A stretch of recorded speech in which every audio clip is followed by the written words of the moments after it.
Welcome back to the podcast. Today is a really special episode. We have Dr. Courtney Snyder on, who is a holistic, functional, and environmental psychiatrist. She brings a completely different perspective to modern mental health challenges. And she does that by bridging the gap between typical psychiatry and functional medicine. She's looking through the lens of nutrient deficiencies and environmental toxins and mold and gut issues and all the things that come together to create these mental health symptoms, these brain symptoms, anxiety, depression, fatigue, brain fog, OCD. I'm really passionate about bringing this forward because I've had friends, I've had family, I have clients who have experienced very profound mental health issues after being exposed to mold. At the end of the episode, we talk about the current top best testing for mold for your home, the best testing for mold in the body. So this episode is chock-a-block full of so much information, but I will have a lot of the links that we talk about in the show notes. I even have my amino acid guide there that you can download because as we're healing through mold, there can be a lot of anxiety and depression and mental symptoms that come up. This is going to be such a fun episode. Thank you so much for listening. Thank you so much for joining us today, Dr. Courtney. We have a really interesting topic today, which is mold illness, mold toxicity, and I'm excited to hear your perspective on really the symptoms, the brain symptoms, the mental health symptoms of mold exposure. So thank you, and welcome back. Thank you. Appreciate it. Glad to be here. So let's get started with, can you kind of describe to us what is mold in the home and in our environment? So the way I think about it in terms of like mold related illness, is the three parts being people can have mold allergy, which most people are familiar with, but then there can be mold toxicity and mold colonization, which people are less familiar with. So mold allergy can be just from outdoor molds, but when we talk about mold toxicity, that's when the toxins are in the body. And it appears that about 25% of people can't mount an immune response. And so they can have those mold toxins persist, and that can create a number of symptoms, which I'm sure we'll get to. And separately, people can have mold colonization, where the mold spores appear to take hold in the sinuses and even seed the GI tract. And so even if somebody is out of a mold exposure, they could potentially still have a source of toxicity within them. So within a household, certain family members could be getting ill and other people could be fine. There is a belief, though, that if people get enough exposure, that anyone could become toxic. That's a really good point. Okay, fantastic. I'm just personally curious, what got you into treating mold illness? And I mean, I imagine there's a story behind this. So could you maybe share your personal experience with mold illness? I think like many people, I was on a journey trying to find answers to health problems that eventually led to discovering mold toxicity, but after many years. So I was diagnosed 2016, 2017, and it wasn't on the forefront yet in functional medicine. And I was dealing with symptoms of chronic fatigue, fibromyalgia, a lot of unusual, like low-grade neurologic type symptoms that were kind of triggering because didn't know where that was coming from. And then at the same time, my daughter was dealing with health issues, and she was about 3 and started to regress into like what looked like a developmental disorder. And so I was on this quest to find answers and actually stopped practicing to be home with her, but also to figure out what was going on with us. And started with the microbiome, like a lot of people do. And then eventually learned about the Walsh Research Institute and that piece and integrated some of that. But I still had symptoms like many people with chronic complex illness and wasn't finding my answers until mold toxicity kind of came across my radar, and did the visual contrast test, which we can talk about. I don't do that in my practice necessarily, but that was my first step. And then did testing, had someone come out to my home, found that we had mold toxicity, and and went from there. And so that was a big shift in our health journey, was discovering that and addressing it. When you found out that you had mold in your home, did you feel a sense of relief and like, oh, we figured out a big piece to our problems, our symptoms, or did it feel like, oh my gosh, now I feel scared to live in my home? I'm just curious, kind of like what was coming up for you when you found out that there was mold? Yeah, so that's such a good question, because my reaction at the time, I actually subsequently ended up being in another environment later and got exposure again, and how I thought about it and went about even addressing things environmentally. Do you know what I mean? Was more relaxed. Mm. You Oh know, it's yeah, just like, absolutely. I mean, not that I didn't do what I needed to do, but in the beginning, there was a sense of urgency after all this time, finally finding the Mm. answers, and also, which we can talk about, being kind of limbic, do you know, as far Mm-hmm. as having high anxiety being triggered by mold toxicity.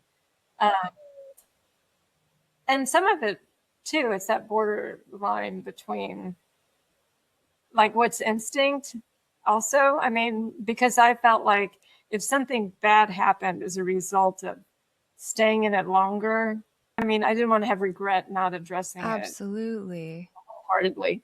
That's why I say how much of that is limbic and how much of it is, okay, this is a serious issue. We've had serious problems and we need to do something about it. And like many with spouses, it can be a challenge. Getting on the same page as to what. So I was fortunate that my husband at the time um, was agreeable, because I was quite, like, I'm not staying in his house. And in our case, we were able to get some insurance coverage, and we were able to be in an extended stay. For a lot of families, that's a big obstacle if their partner or their spouse isn't on the same page. It's why a lot of people don't end up getting out of mold. And I don't think it can be overstated how that becomes an obstacle, whether it's brought up or not. It took my own education, my own sharing of information, and our, as a family, are getting informed from a consultant.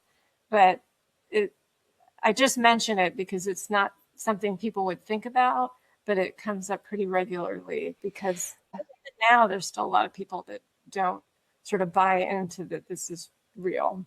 Right, right. Which is why I think it's so important to talk about. And I absolutely have had clients who they had very supportive partners, and that was really the key, because you are doing this. If you're living with a family, you are doing this together, and so to Right. Exactly. take all the steps that we're going to talk about at the end of the episode. And sometimes it's all of them, sometimes it's some of them, but it's really wonderful to have that. Yeah, and they're A affected. They're going to be affected by the treatment, because part of the treatment is addressing the environment. So Absolutely, absolutely. So since we've been talking about mold, I think it'd be good to kind of rewind and let's go back to what are I mean, we mentioned it, but what are some common sources of mold exposure?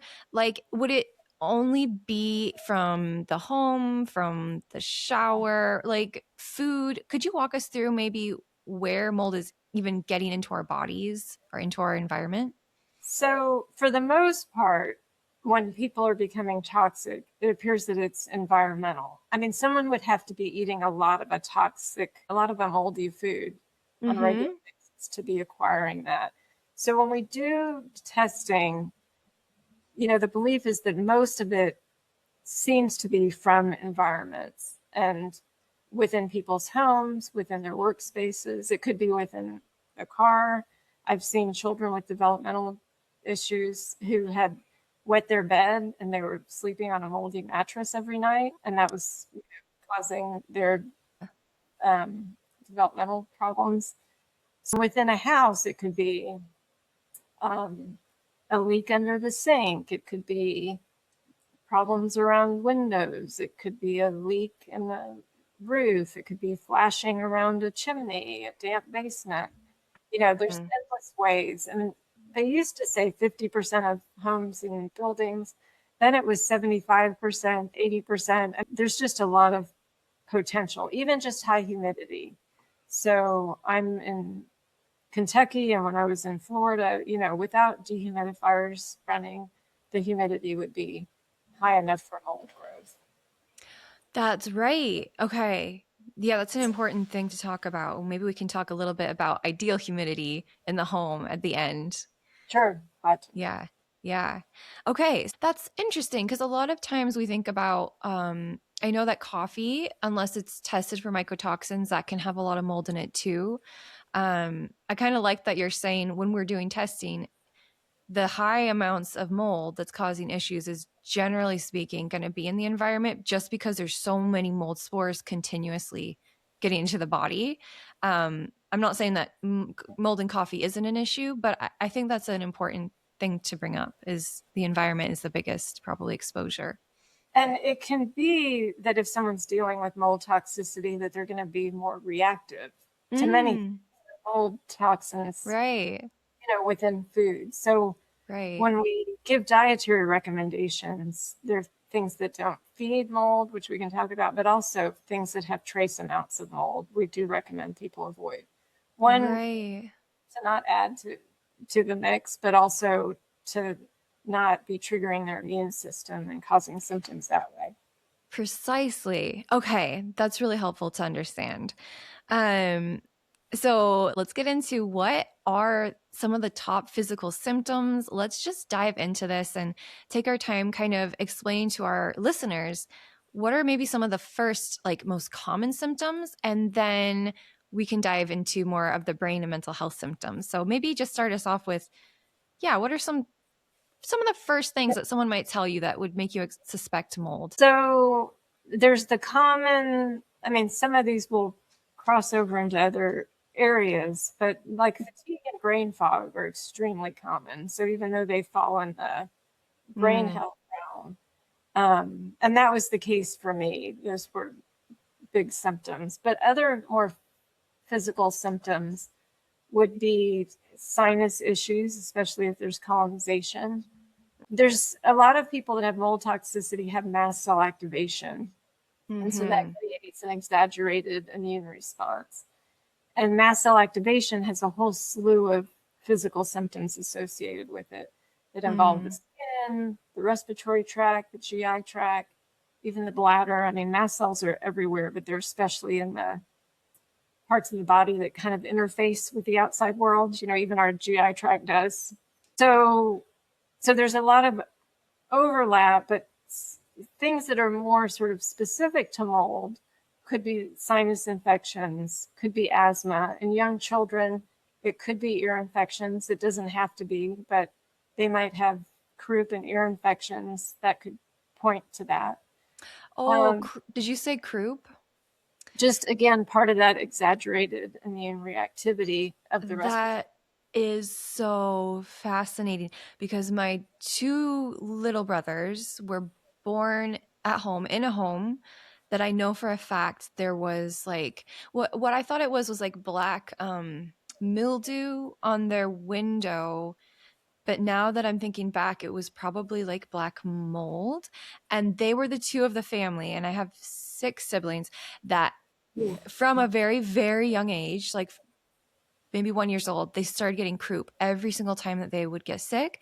And one had asthma. And I always thought in the back of my head, I wondered if that set them up to, have that histamine immune response. Yeah. Exactly. So it's interesting that you said croup. And we do, for anyone, myself included, once you have mold toxicity, you start to look back and think, oh, when did this actually, when did it actually start? Was it a tipping point when I started to really get sick? But when I was a child, it was Hurricane Agnes, and our house was flooded along with everyone else where we lived. Oh, and wow. Do you know what I mean? It was kind of a dress, but we moved back into the home, and there's only so much to be done. You can imagine how many people are affected. Yeah. So looking back, if someone's susceptible, they were likely always susceptible. And so they can look back at potential exposures. And sometimes we don't know. I mean, we just know what's tested for in that time. So there's some interesting neurologic symptoms that can point to that, like an electrical type feeling. And some of these too overlap with like EMF sensitivity. And a lot of people with sensitivity have mold. Or a jolting, almost electric feeling in the body, just like a shock, not like a little sparkle shock, but like a big jolt. Numbness and tingling. There can be again, some of these, there's likely a mast cell component, but there can be racing heart. So numbness and tingling, headaches, light sensitivity, sensitivity to EMF, as I mentioned, but with mast cell activation, people can have a whole range of sensitivities. We see a lot of temperature dysregulation issues, feeling cold when it's not cold. There can be shortness of breath, air hunger, like a need to take a deep breath. Sounds like as you're saying this, it's tricky because it sounds like you could be describing Lyme. You could just be describing EMF sensitivity. You could be describing so many things. And that's where I think this is tricky, is it? Like, it's sneaky because it's very similar to so many other things that can trigger the immune system. Right. And with Lyme, you might see migrating joint pain. With mold, you can have muscle pain and aches and wake with morning stiffness. A lot of people have cramping in their feet. But yes, there's a lot of overlap. And many of us would argue if it's possible to get at the mold as soon as possible, because that'll dysregulate the immune system and make you more vulnerable to things like Lyme, Candida, SIBO. Do you know what I mean? The Lyme co-infections, like even pandas, like if it's not gotten to, it makes addressing all those other things much more difficult. Right. So it kind of opens the door to all of those because it suppresses the immune system. And so then, therefore, all of these things can kind of come in. Exactly. It does both. And that's why I say dysregulates, because it makes people sort of more susceptible to other things. But at the same time, there can be this exaggerated immune response. So it's sort of like both ends of the spectrum at the same time. Gotcha. Okay. Very interesting. So someone might be having a lot of brain fog, a lot of fatigue. And then let's kind of go into what are the brain symptoms? What are the mental health issues? Because this is what I feel that I'm most excited about. Having clients, having family members, having friends who have had very overwhelming mental health issues that were linked directly to mold. I had someone I knew who actually had symptoms of psychosis. I had someone who had just randomly as an adult, suddenly depression, really bad depression, and then come to find out that this person had a lot of mold and that was really upsetting their neurotransmitters. So I would love to dive into how does mold, when it is affecting us, how does that manifest maybe mentally? Yeah. So as you're kind of pointing to, I don't know what psychiatric symptom it can't cause. So, but brain fog and fatigue are really common. Anxiety is very common. And not everyone becomes psychotic, but people can have psychosis. People can have mood swings, and it could be a big player in bipolar disorder. But I see it as something that's aligning with someone's genetic vulnerabilities and even nutrient imbalances that affect neurotransmitter functioning. So, in children, it can look like ADHD, it can look like anxiety, just as in adults. For some people, it can be activating, and for some people, it can be, really flattening that. Reading comprehension and retaining information is very common. Like seems sort of subtle, but a lot of people will say they used to read and they don't read anymore because they can't remember everything they've read. We'll see cognitive issues in terms of early cognitive decline, and it is a player in dementia. Most people I see that have severe mental health conditions, whether it's schizophrenia, bipolar disorder, OCD, have mold toxicity at play. That doesn't mean everyone, but most. And it doesn't mean it's the only thing. It's aligning with other factors. And just as it can raise a vulnerability to those different microbial issues that we talked about, it can also make pyrroles go up, which then causes a depletion in zinc and B6. It can cause the copper zinc imbalances, both of these by oxidative stress. It can affect methylation secondarily by just that oxidative stress. And then those cause neurotransmitter problems. Someone might have a susceptibility copper zinc imbalances, and then they develop mold toxicity, and it amplifies those types of symptoms for them. Yeah, that's what I've seen. Honestly, for the friend that I'm thinking about, they did have copper imbalance. There was a methylation issue. And then this person was living in mold without knowing it, because when we helped them moved out, it was behind the washing machine. I about cried because I was like, oh, now I understand. And this was years ago, maybe 7, 8, 9 years ago. But like when we moved their washing machine, there was just black mold because there had been water damage. And this person had been suffering so much with, I would say when they lived at this house, it was OCD was really impacted, really bad, debilitating at this point. And then there were some like feelings of derealization and kind of out of body, which we can see with candida and fungus and yeast, because correct me if I'm wrong, I think it has a lot to do with the ammonia that's being produced, and that can create the neuroinflammation. I know there's a lot that goes at play with the histamine too.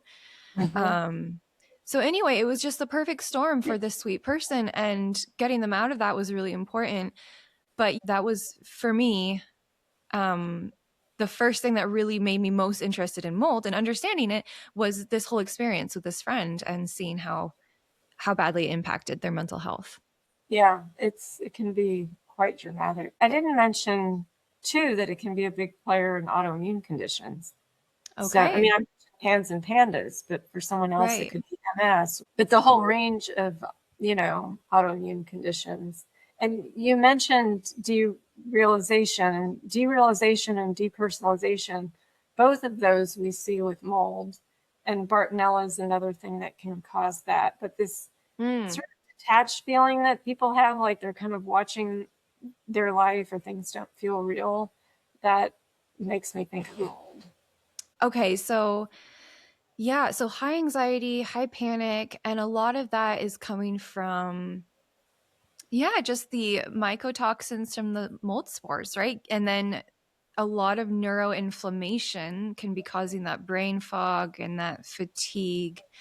And not to bring, this whole podcast is not to bring fear into the equation. It's really to empower people, because fear is not the frequency of healing. And I don't want people to go away from this podcast and be like, oh my gosh, now I'm scared of every corner of my house might have mold in it. No.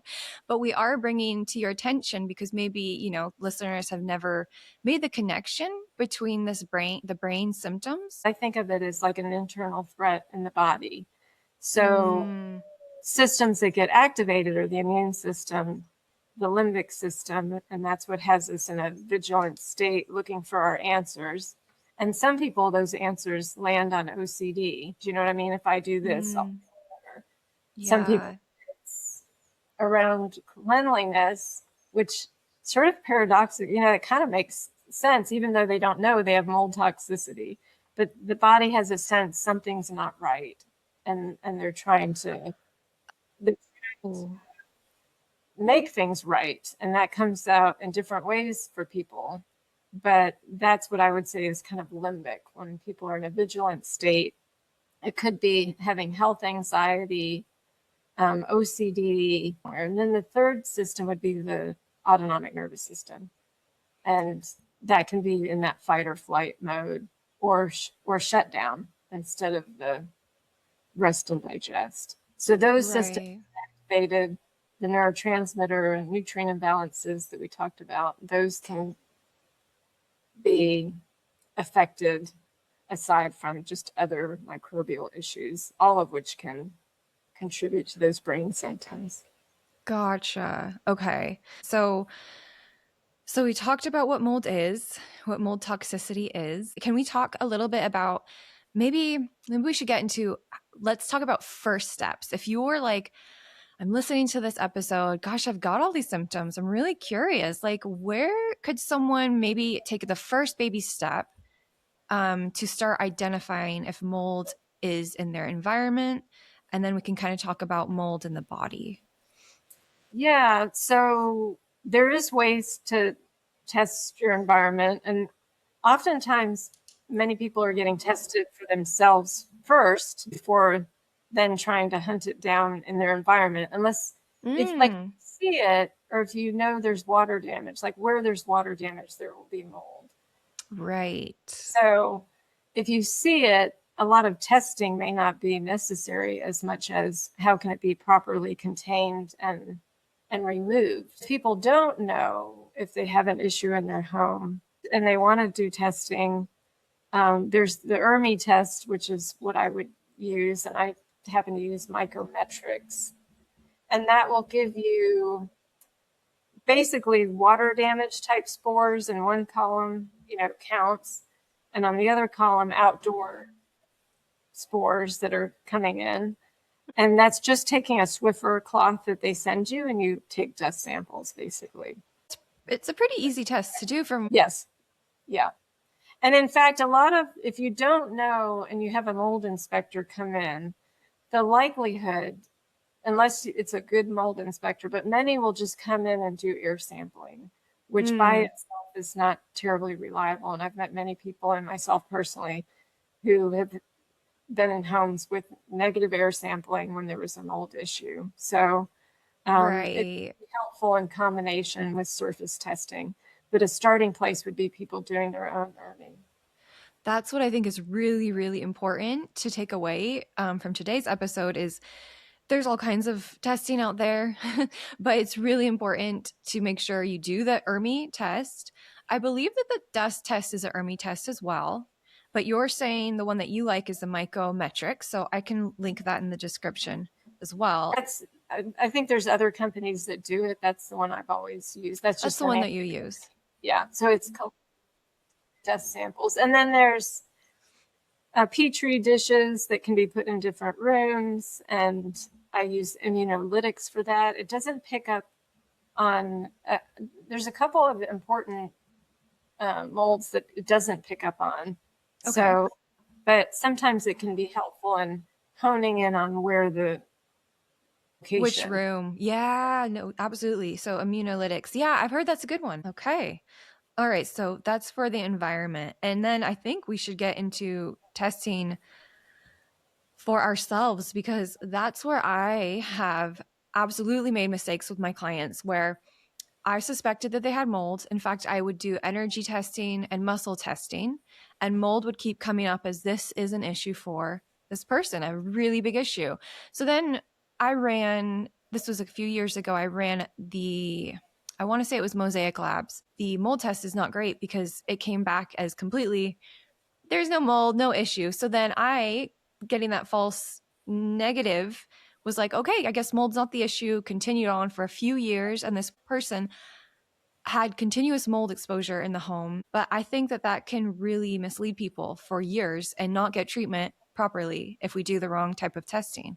So maybe explain to us which tests you like for the body. So I happen to use the real time, and I don't have any affiliate, whatever. I don't, that's just what I use. And it will give 5 toxin families and give ranges. But it's worth noting, it is possible, it's rare to have mold toxicity and not have something show on the test. It really not mobilizing toxins well. We try to do a provocation where we have people either do sauna the night before if possible, or glutathione for the week leading up to it, to kind of push things a little bit. But some people can't tolerate any pushing. And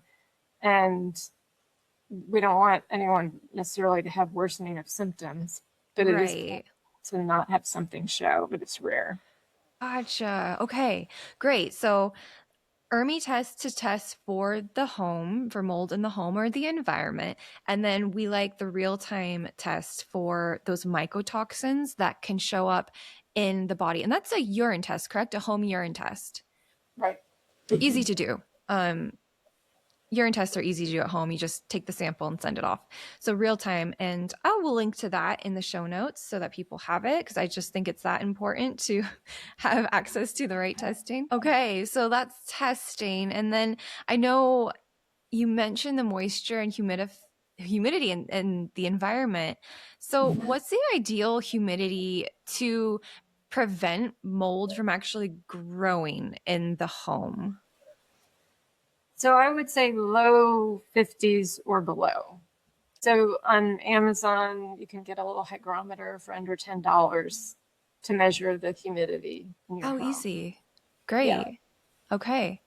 And so the suggestion there, would that be if your home is much more humid, you could in theory get a dehumidifier for the bedroom or something like that, or for the office. Yeah, really I mean, in your home, you want the humidity, because you really want it low anywhere there's mold growth. So Right. there's a lot of way, and then there can be whole system dehumidification where you don't have to even mess with dehumidifiers. So we talked about identifying mold in the home and the body, the best lab tests, which I think is so important, humidity. And now maybe let's walk people through just simple treatment options, maybe an example or examples of what you might do with a patient who had mold exposure, mold illness. So we have the result and it shows that they have mold toxicity, and maybe they've tested, or maybe they know of a water damage source. And the direction just that I try to give people on that is, ideally, if they can have a consultant give a remediation plan to a remediation company, as opposed to having those be one person. There's not a conflict of interest, or if they don't know where this problem is and they have a mold inspector come in. It's ideal if those can be separate, where the consultant is giving a remediation plan, which should include barriers, so that I've met with people who, when they did the remediation, they opened up a wall and everyone got a big hit of more exposure.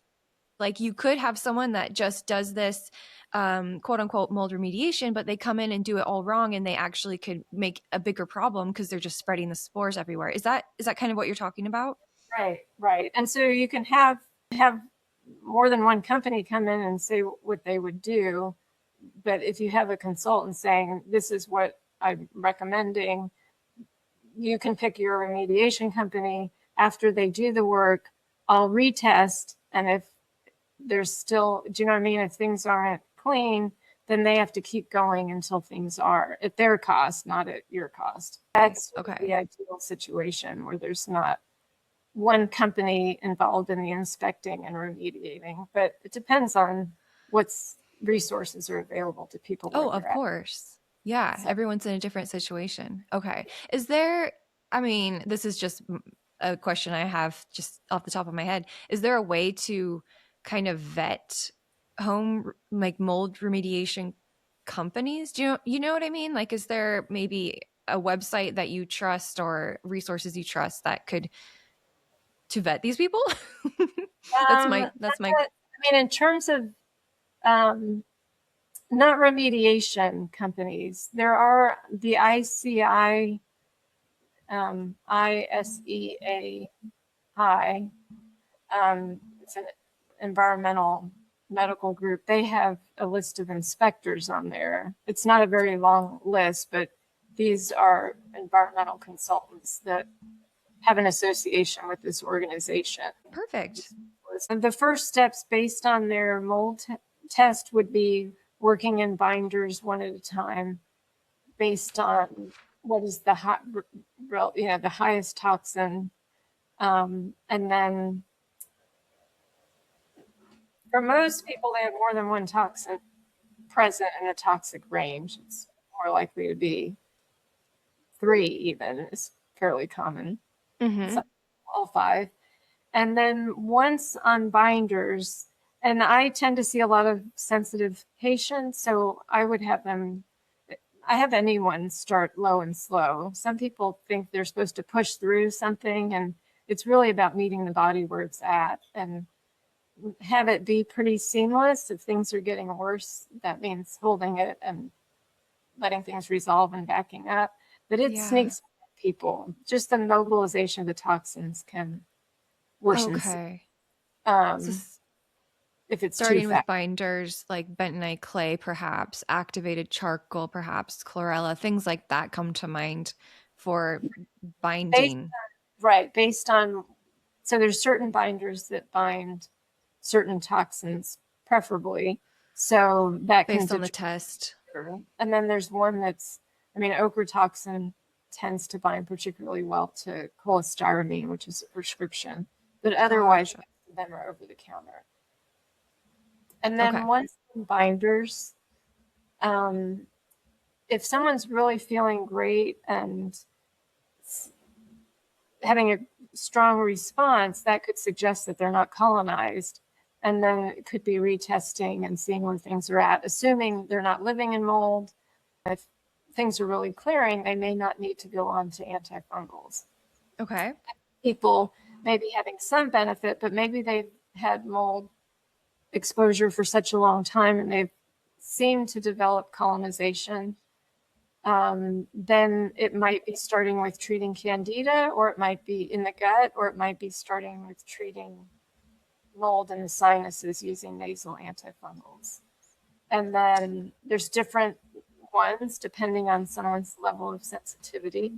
And then some people benefit from systemic antifungals for yeast and for mold. Many people have yeast that have mold toxicity. Yeah, it just goes hand in hand, doesn't it? I mean, if the body's an environment for yeast, it's a type of fungus, so it makes sense that mold would be able to hold on as well. So what are some things in diet that we could avoid? And we'll just kind of close on that. Things in the diet that we should maybe be avoiding if we've got mold, or adding in to benefit. So the biggest, especially when it comes to colonization, which I would say most adults seem to be, unless it's a real short, discrete, started right with the exposure. And because candida is so common, carbs are the biggest issue. So if someone's getting sugar or a lot of carbs, that can hold them back. So they could be feeding the colonization. That can be making more toxins. Even if their environment's perfect, they could be still becoming toxic because they're feeding colonization. So that's akin to a candida type diet. There's then foods that are higher in trace amounts of mold, things like corn, peanuts, aged fruit, aged meats, some even just nuts and seeds that aren't, unless they haven't been shelled and you shell them yourself. Coffee, as you mentioned. And then because so many people react to histamine, not everybody, but sometimes the higher histamine foods can be problematic. I just want to thank you so much for taking the time to, walk us through this. Because I do feel like it's really important not to be scared of things. There's exposures all the time. It's really about being empowered with this knowledge and with this wisdom. Because I really believe that's the first step. And so would you mind maybe just in closing where can people find you? Walk us through, how can people reach you? Sure, it's CourtneySnyderMD.com. Perfect. And that's going to go in the show notes. Also, you guys, Dr. Courtney has some really good blogs on mold. And actually, she has one that is all about what we talked about today. It's called How Mold Toxicity Impacts the Brain. There's a full article. She has a Substack. She's a wealth of information. And so you guys go check out her website. And yeah, I just want to say thank you so much. I'm glad you're getting this information out there. It's so, like you said, it's impacting a lot of people. Thank you so much. And we'll talk to you next time. Yeah.